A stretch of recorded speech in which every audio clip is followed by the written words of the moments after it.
go! Assalamualaikum warahmatullahi wabarakatuh. Selamat siang semuanya. Perkenalkan, nama saya Rifda Zulfiah dari Prodi PGRA semester 5. Di sini saya akan berpresentasi tentang teknik menulis artikel atau opini di medsos ya.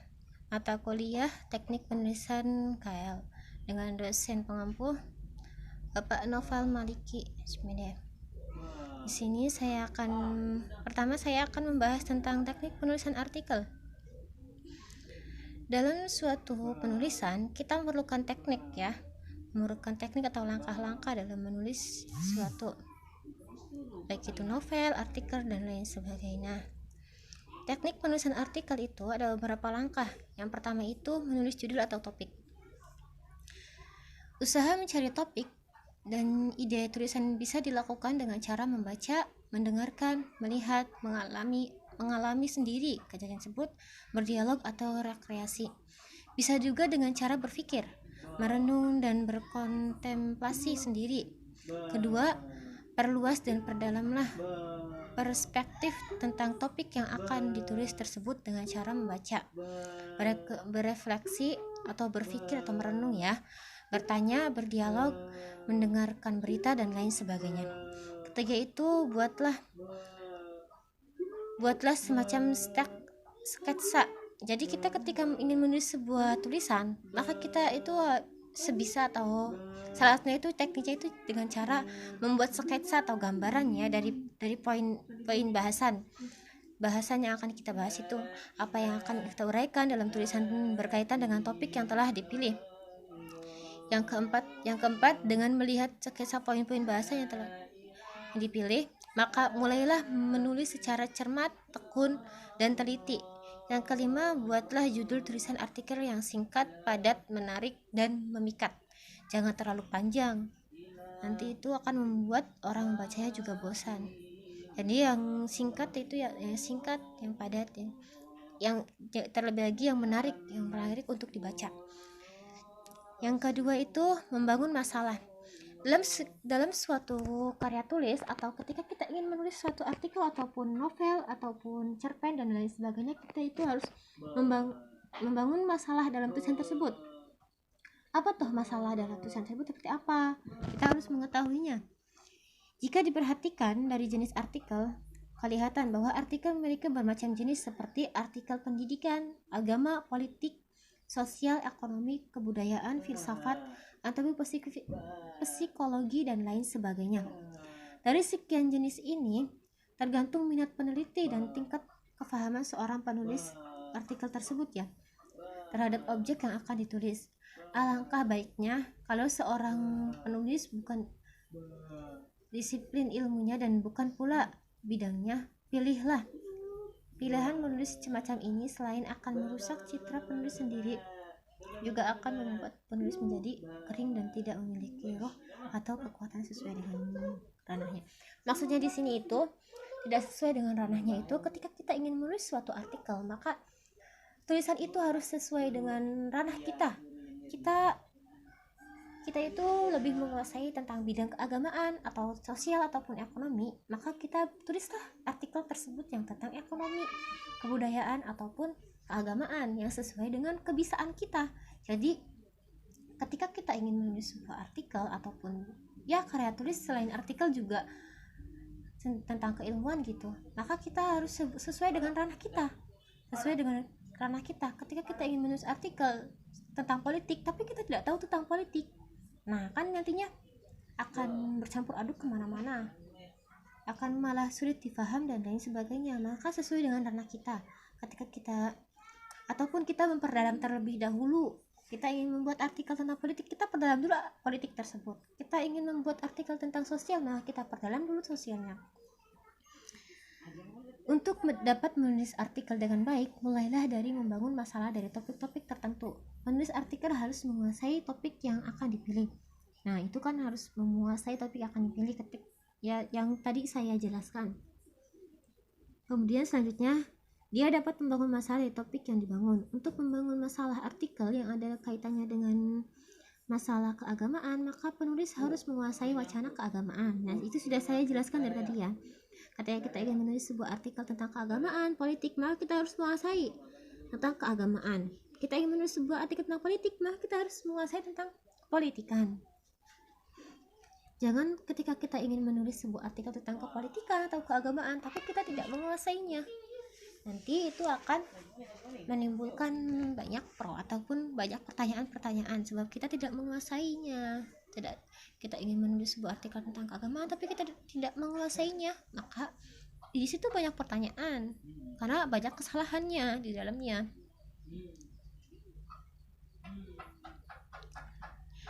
Dalam membangun masalah, awalilah caranya dengan dari sudut perbedaan, kesenjangan, kekurangan, keterbelakangan atau kelebihan tertentu. Dengan kata lain, aspek-aspek ini dinyatakan sebagai faktor yang dominan atas keberadaan sebuah objek atau subjek. Dominan dalam konteks ini maksudnya ya dapat disorot dari kekurangannya atau dominan karena kelebihannya. Yang selanjutnya itu membangun sistematika tulisan. Dalam membangun sistematika tulisan adalah maksud sistematika tulisan itu yakni kerangka tulisan yang dikembangkan dari judul atau topik tulisan yang telah dipilih atau ditetapkan. Jadi ketika kita sudah menetapkan suatu judul, maka akan ada kerangka tulisan. Nah, di situ akan kita kembangkan dari judul tersebut ya topik tulisannya yang telah kita pilih atau kita tetapkan. Dalam membangun sistematika tulisan artikel, sebaiknya kita memahami terlebih dahulu jenis tulisan yang akan kita bangun, termasuk ke dalam kategori artikel apa. Nah, ketika kita sudah menulis suatu judul, misalnya tentang keagamaan, kita harus sistematika tulisan itu maksudnya kita harus memahami terlebih dahulu. Nah, kita akan menulis tentang apa, artikel tentang apa, ataukah tentang keagamaan atau tentang sosial ataupun ekonomi, kita harus memahami terlebih dahulu ini artikel apa gitu. Karena dengan jenis sistematika penulisan, setelah diketahui dan dipilih salah satu dari jenis artikel, maka tahap selanjutnya penulis hendaknya merancang atau mendesain sistematika isi artikel yang akan dibuat. Karena dengan sistematika isi artikel ini akan menggambarkan konstruk artikel yang dibuat mulai dari awal sampai kepada penutup dan daftar pustaka atau bacaan yang dipergunakan. Selanjutnya, memilih data atau sumber. Nah, maksud ini atau informasi artikel merupakan bagian terpenting dari sebuah artikel. Data informasi atau teori yang menjadi pijakan wacana primer atau sekunder adalah menjadi ruh dari tulisan artikel. Ya, sebuah artikel sangat ditentukan oleh validitas dan reliabilitasnya data. Hasil artikel merupakan inti tulisan artikel ilmiah karena dapat bagian disuguhkan data dan informasi yang ditemukan oleh penulis serta dipakai sebagai dasar penyimpulan bahkan penyusunan teori baru. Karena itu, sajikan artikel sewajarnya secara bersistem tergantung pada luasnya ruang lingkup dan kedalaman pendekatan artikel. Sajikan tulisan itu dalam sub-sub pembahasan seperlunya. Jadi ketika kita membuat artikel itu, maka ada sub-sub. Nah, kita sajikan pembahasan itu seperlunya. Jangan terlalu ada kayak artikel terlalu banyak, itu emang perlunya segitu, emang pembahasannya segitu. Pertimbangan lain dalam memperoleh subdata, kita harus senantiasa berpegang pada topik masalah dan sistematika yang telah dikembangkan. Hal ini untuk menjaga terhindarnya pemubaziran data yang banyak tetapi tidak fokus pada topik masalah dan sistematika. Nah, kan banyak ya artikel yang itu datanya banyak gitu tapi tidak sesuai dengan sistematika yang artikel. Selanjutnya itu analisis atau mengembangkan uraian artikel. Analisis artikel adalah upaya mengembangkan atau membahas artikel yang dibangun dari sumber primer atau sekunder dalam bentuk teoritis, uraian, sintesis, atau paparan data-data statistik dan dokumentatif. Data-data ini dirangkai satu demi satu, dihubungkan atau dikaitkan secara terintegrasi sesuai sistematika artikel. Secara sederhana, kita melakukan analisis dan pengembangan artikel tidak ubahnya seperti kita mengelola material bangunan.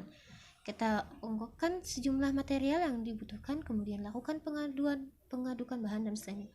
Jadi kita ketika membuat artikel itu seperti halnya kita membuat sebuah bangunan, maka harus bertahap-tahap, satu demi satu. Jangan dari atas dulu, kan harus bertahap dari bawah dulu. Yang selanjutnya, teknik notasi ilmiah dan bibliografis. Teknik notasi ilmiah atau bibliografis atau kepustakaan atau daftar bacaan sumber adalah sumber-sumber primer atau sekunder yang digunakan penulis dalam membuat artikel ilmiah. Salah satu unsur yang tidak boleh ditinggalkan oleh seorang penulis artikel ilmiah adalah kutipan sumber. Dalam daftar pustaka ya ada kutipan sumber. Meninggalkan sumber atau tanpa mencantumkan sumber itu sama halnya kita memanipulasi sumber, dan kita dapat dikecam sebagai plagiator. Pengutipan ujaran pendek yang panjangnya 2 atau 3 baris dapat langsung disisipkan dalam tubuh teks artikel. Akan tetapi, jika kutipannya panjang, penyajiannya dilakukan dengan membuat blok sendiri yang biasanya ditulis dengan huruf berukuran lebih kecil, dirapatkan atau dimiringkan dan dapat ditebalkan. Dalam menulis bibliografis ini, seorang bibliografis hendaknya mempelajari apakah berkala atau tulisan artikel yang dibuat memperkenankan pencantuman bibliografis lengkap atau hanya membatasi pada daftar pustaka yang diacu saja. Begitu pula perhatikan apakah dalam mengajukannya dipakai sistem catatan kaki dengan mencantumkan nama, judul buku, nama kota, penerbit, tahun dan halaman. Dalam penulisan artikel diperlukan konstitusi penulisan catatan sumber atau bibliografis. Ketidakkonsistenan, ketidaktelitian dan seringkali dijumpai dalam menyusun daftar pustaka acuan.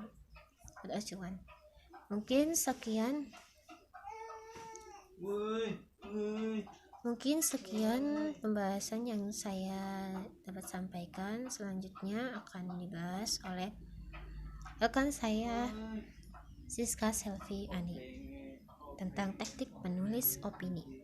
Sekian.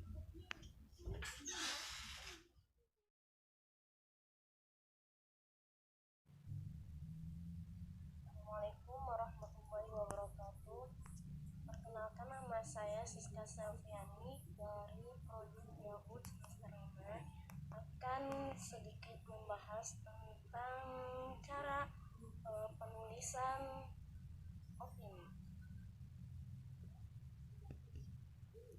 Langkah-langkah membuat opini diantaranya yaitu 1.